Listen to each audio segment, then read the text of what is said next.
Joining me now to discuss is Gadi Adelman, counterterrorism expert and advisor. Also with us, Ryan Mauro, national security analyst at the Clarion project and a professor of counterterrorism at Liberty University. Gadi, let's start with you. We know that there is an increase of U.S. military assets to the region. The U.S. says that there are credible threats of an Iranian attack. And now this development that the U.S. has pulled non-emergency staff from Iraq. What do you read into that? Well, there's really nothing to read, Michelle. I mean, they're doing exactly, this is twofold.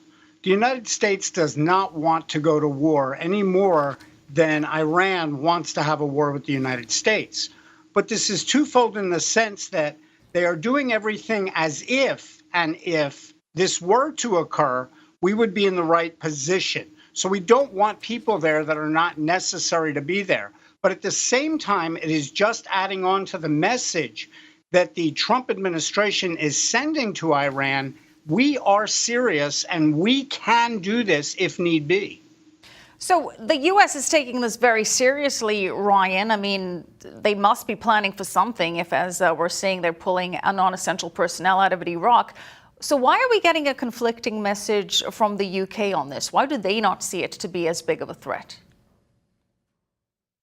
Well, I don't know if that was a statement necessarily reflecting the British government as a whole, as much as it was just one commander who probably privately viewed this back and forth between the United States and Iran as heightening and endangering the situation. And I personally take the opposite view. I look at the history of how Iran has used thinly veiled proxies to attack the U.S. military, and they've pretty much always gotten away with it, especially in Iraq. I mean, to the point where we knew where Iranian manufactured IEDs were coming from in Iran, and those factories and facilities didn't go up in smoke. So the Iranian regime has been incentivized to attack our military with the belief that we would never conduct a limited retaliatory strike inside of Iran, targeting the regime. So it's good for the United States to be saying, look, this is different. We have this intelligence about apparently a wave of Iranian-sponsored attacks on Americans, and we are preparing to respond differently. And that's the only way you're going to change the regime's calculus. This is what Senator Tom Cotton has to say about this. Remember, he is on the Intelligence Committee. He's also on the Armed Services Committee, and he has served 2 combat tours in Iraq and Afghanistan. And when asked about the situation in Iran, here are his comments. Could we win a war with Iran? Yes. That didn't take you a second. 2 strikes, the first strike and the last strike. What are the conditions or the circumstances that would justify going to war with Iran? Well, if Iran struck out militarily against the United States or against our allies in the region, then I would certainly expect a devastating response.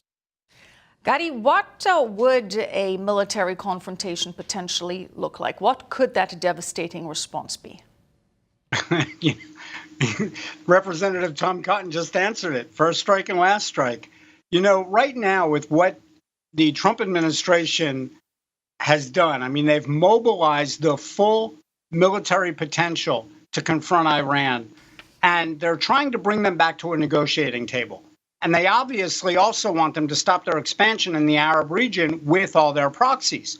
But this task force, the bombers, the B-52s, the USS Lincoln, they can reach out and they can hit with cruise missiles and with the bombers any target they want in Iran. As far as what it would look like, I don't think it would last very long. I think it would be devastating to Iran, and they need to back off their saber rattling. It is going to get down to the point where they're going to come to the table, or there's going to be a mistake made, as we discussed last night. If any military action is taken by any of Iran's proxies against U.S. interests, that's the end of it. And we will see some type of retaliatory attack. Ryan, the line from the Trump administration has been the U.S. interests or U.S. interests of all the interests of U.S. allies. I mean, does that really raise the stakes here? It certainly does, because you're talking about a really strategic situation that involves the UAE, the Saudis, and basically every single country in the entire region. And I actually completely agree. What about Israel here? Because, look, Iran's proxy terrorists, one of its proxy terrorist groups is Hamas and Islamic Jihad. Israel is one of the U.S.'s allies. I mean, is the Trump administration potentially suggesting that that could be a spark for conflict? Or are we assuming that we don't mean Israel when we're talking about this? No, I think they're talking about U.S. military assets and American civilians operating in the Middle East, particularly in Iraq, Saudi Arabia, and places like that. And the choices that we have isn't between non-action and then all-out war like an invasion of Iraq in 2003. There can be limited strikes that I think the Iranian regime would not full-on retaliate for because it wouldn't make sense to.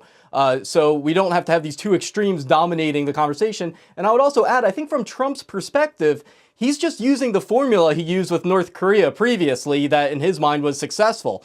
There's military pressure, there's a war of words going back and forth, economic sanctions, but at the same time, Trump is saying, look, give me a call so that we can get a deal out of this. And the Iranian regime is openly saying, we'd like to renegotiate the deal. They don't want it to go away.